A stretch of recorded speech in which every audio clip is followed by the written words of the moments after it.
on such and such a date they played Shea Stadium, and on such and such a date they did the Ed Sullivan Show, and all that stuff's important, but that's not the scope of what I want to do today.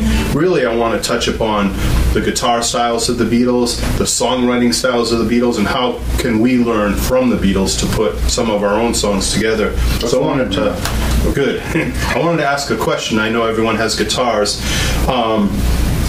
Are most of you songwriters? Do most of you dabble in writing songs? Or okay. How many people read music or are versed in music theory at all?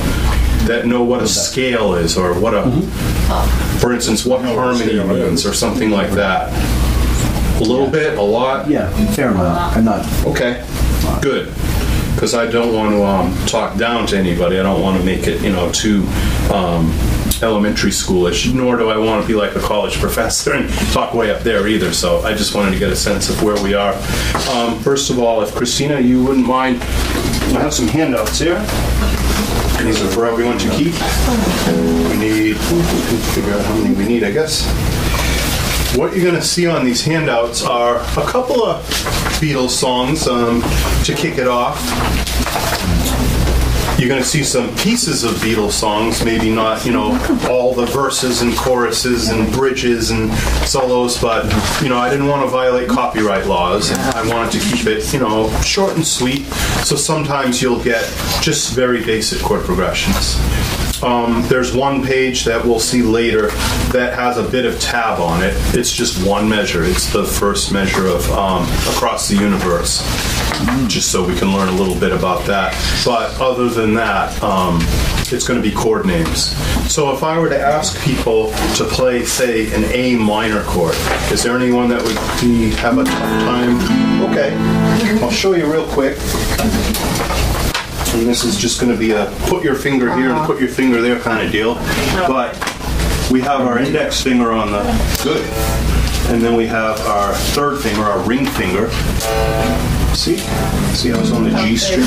Good. And finally, your second finger. Excellent. That's it. If you can do that, you can play a Beatles song. Okay. You're good. That's it. You learn that very quickly. There is a chart. I have at the end 3 pages called Appendix 1, 2, and 3. All the chords you need are right there. For Beatles songs? Yep. All you need is chords. Bad joke. So the first page has basic chords. Some of them might be considered not so basic. I imagine some of them are kind of fancy, but I put them all on there just in case. And then the next page has some kind of fancier chords called sus2 chords and sus4 chords, which we'll talk about briefly. And then the last page is a bibliography.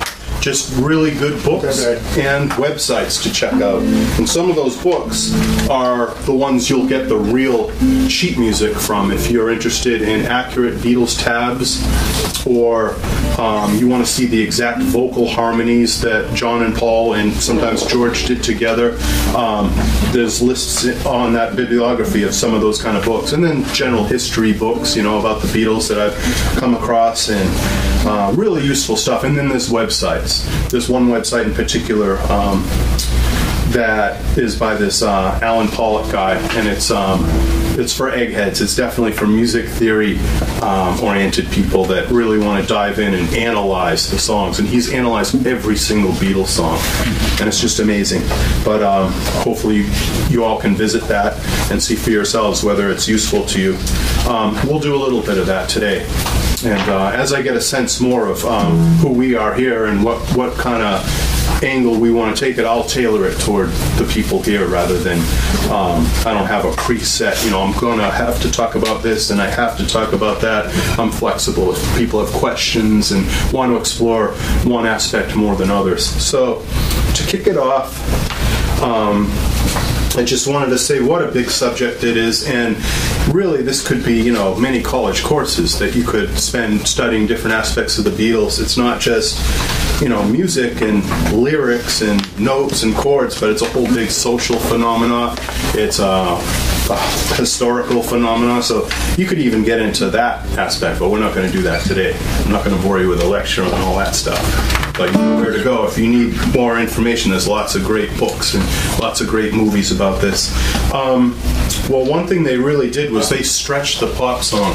When the Beatles first started, they were doing covers, of course. They were basically just doing their favorite American rock and R&B and even rockabilly and some country songs. And so some of that stuff was very basic. And then they started writing original music, and their start was in '62, but then around '63 they started getting serious about writing their own music. And I want to play just a very short excerpt of something that kind of exemplifies what they sounded like early on.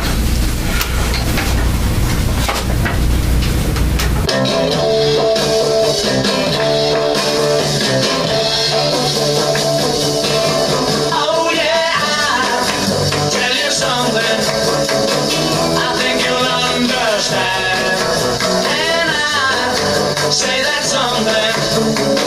I wanna hold your hand. I wanna hold your hand.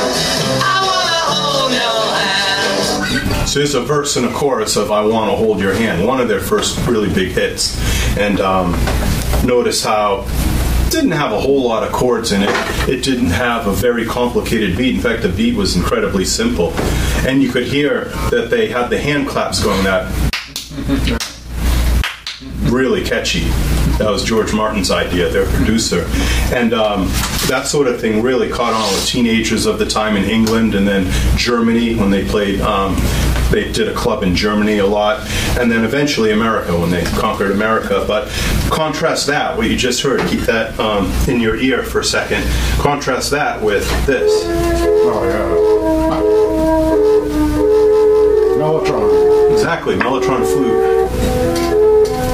Early sampling technology. Let me take you down, 'cause I'm going to the strawberry field. Let's do a verse and chorus of this.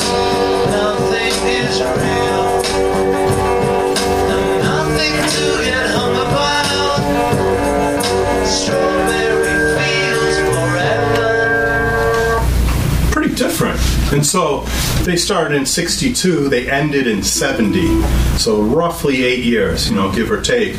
And they probably more than any other group went through a lot of different stylistic developments. They went from I Wanna Hold Your Hand to Strawberry Fields. They went from Love Me Do, nice bouncy little thing with John playing harmonica. Pretty happy, right? Pretty basic. Maybe we'll learn to play that in a second. To this. It's dark. It's kind of sinister. Distortion. Screaming guitars.